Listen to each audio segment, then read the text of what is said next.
Hello, welcome back to another reality recap. Today we're going to cover a brand new show on a completely different network than what I normally cover here. We're going to move to Bravo, more specifically Vanderpump Rules. Now, I don't know how many people from my audience watch Bravo because I've noticed that a lot of TLC audiences don't watch Bravo and vice versa. Like they have completely different audiences, but I happen to be one of the people who watch both. I watch all the Housewives. I've been watching Vanderpump Rules since season 1. So I thought, hey, maybe I'll cover it and see how it goes, especially since this is the first season since Scandival. So without further ado, let's get into a recap of season 11, episode 1. As most of you know, Ariana and Tom still live together, and I know people feel some kind of way about it because it's like, she hates Tom so much and she chooses to live under the same roof as him. Like, it makes no sense.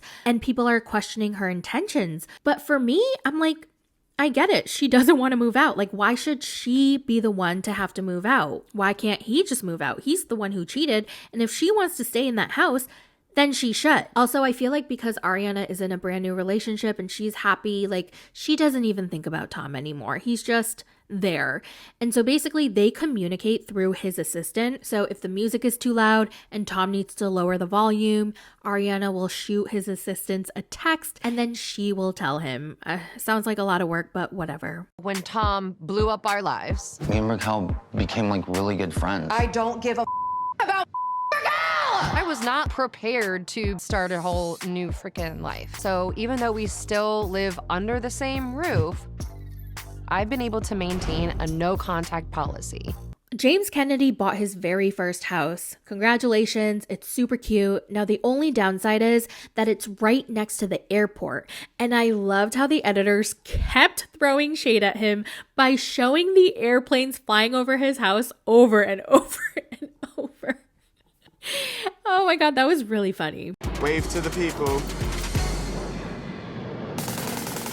Now Sheena's with Brock and she's telling him how Sandoval blocked her on Instagram, but not only did he block her, he blocked Summer Moon and her podcast Shenanigans as well. Then I looked on Instagram, blocked me, blocked Shenanigans, my sister, blocked Summer Moon. Like, Sandoval, I get it. You're mad at me, you block me. You hate the podcast, you block Shenanigans. But you're gonna go and block Summer Moon? Brock got a brand new haircut, and let me just say, he was never my type. I never really found him, objectively, he's an attractive guy, but I never found him attractive. He was never my type, but wow, that haircut was very much needed. He looks like a completely different person. The long hair just wasn't it. Lala is finally dealing with her heartbreak because the very first thing she had to deal with after she found out that Randall was cheating on her was the custody of her daughter, Ocean. Last year, I had to put everything that I had personally experienced on the back burner because I've been fixated on a custody battle. But now I gotta deal with my own heartbreak. Randall doesn't want to give Lala full custody because that would mean Lala would have a say in whether or not Ocean gets to be on the show, and he does not want her on the show. But Lala's like, I don't care if Ocean is on the show or not. Like, that is not my priority. And you know what? I believe her, but I can't say the same thing for Sheena. I mean, I feel like if Sheena couldn't have Summer Moon on the show, she would have the biggest fit. Now, Lala is super jaded. She thought Randall would never cheat on her. She thought he was the love of her life, blah, blah, blah.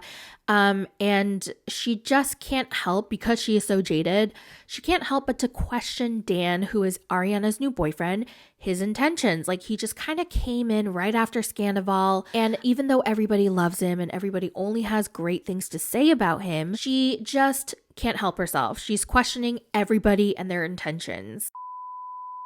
Okay, you guys, I just had the biggest coughing fit ever. My throat is super scratchy and I just can't speak loudly. Oh my God, this is going to be tough, but I just want to get through it.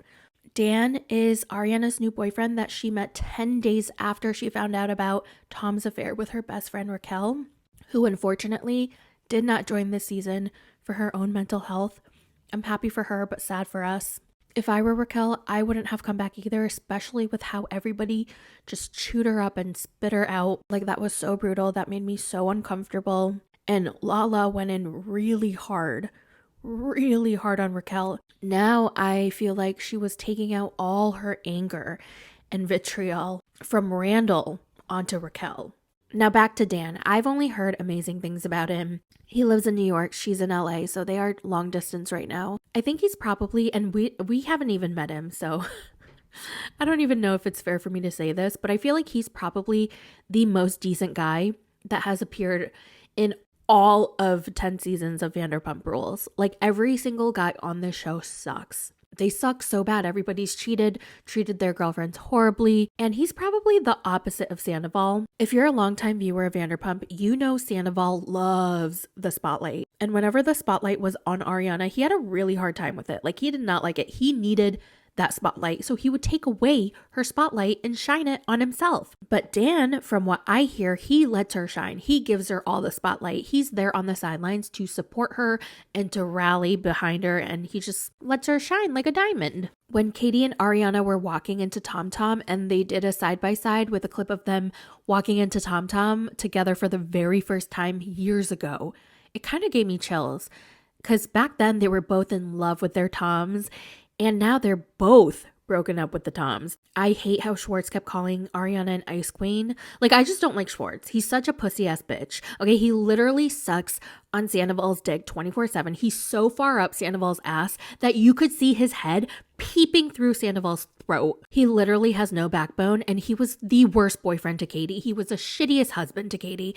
I could go on and on and on about what a shit person. He is the epitome of weaponized incompetence. Like, I cannot stand him. I hate both the Toms. Now, do I think he's cute? Yeah, he's very cute. And I think he's a great friend. But as a partner, stay away, ladies. But yeah, it's annoying that he keeps calling her an ice queen for not wanting to be friends with him. In one scene, Lala is talking to Lisa and tells her about how she can sort of empathize with Raquel because she's experienced that with Randall, who is her cheating ex. By the way, I have to say, Lala's confessional look is stunning. Stunning. I was jaw on the floor. I was like, holy shit, I am loving this more natural, subdued makeup look. I think she looks gorgeous, beautiful, stunning. Oh, love it. Sheena and Katie try to talk things out, and then Lala calls Raquel and leaves her a voicemail to see if she'd like to talk. Now, I don't know if that was genuine. I mean, I hope it was, but then I realized that this was kind of like an opening for Raquel to come back. And I think Lala was thinking about the show, and she realized that this, like her coming back, was going to make for another fantastic season. And she was doing it for the plot. And you know what? I kind of respected it. Now, my personal favorite cast members on this entire show, without a doubt, are Gordo and Butter. I am obsessed with Katie's new haircut. She looks so good, so beautiful. I think just in general, she looks better with a shorter haircut. But you know what I'm not obsessed with? Is her style. She needs a stylist. Towards the end of the episode, Lala, Ariana, Sheena, and Katie are at dinner, and then Lala tells Ariana that she reached out to Raquel. And Ariana, in her confessional, says something that is absolutely 100%, 1000% true. If Ariana were to reach out to Randall's mistress, Lala would have her head on a motherfucking platter. So for Lala to reach out to Raquel is very bold, but maybe Ariana recognizes that it is for the plot. It is for the season. Like, she's doing her job because Ariana handled it very well. Whereas I feel like Lala would have most definitely lost her shit and would not have been as gracious. Now, it's very, very clear that everybody wants Raquel back on the show. You know, they just had an epic season 10. They all profited off of Scandival so much, especially Sheena and Lala. And Ariana, I mean, yeah, obviously Ariana, because she was the one who was cheated on. But Lala and Sheena, they worked. Okay, they worked Scandival in their favor and made tons and tons of money. And so if Raquel were to come back on, they would have another fantastic season and they could continue to profit off of Scandival. And unfortunately for all of them, Raquel chose not to come back. And I heard behind the scenes that they were all really trying hard, especially Lisa Vanderpump, to get Raquel to come back for another season. It was really nice to not have Sandoval in this episode. Yeah, but unfortunately he comes back because he's done filming his stupid show. Actually, what is that show called? It was like some boot campy show. I can't remember. But yeah, that was pretty much it for episode 1. I enjoyed it. I know a lot of people thought it was boring, but I liked it. I don't know if you guys want me to keep talking about the show. Let me know in the comments. And that's it for Vanderpump Rules season 11, episode 1. And I will talk to you guys in the next one. Bye.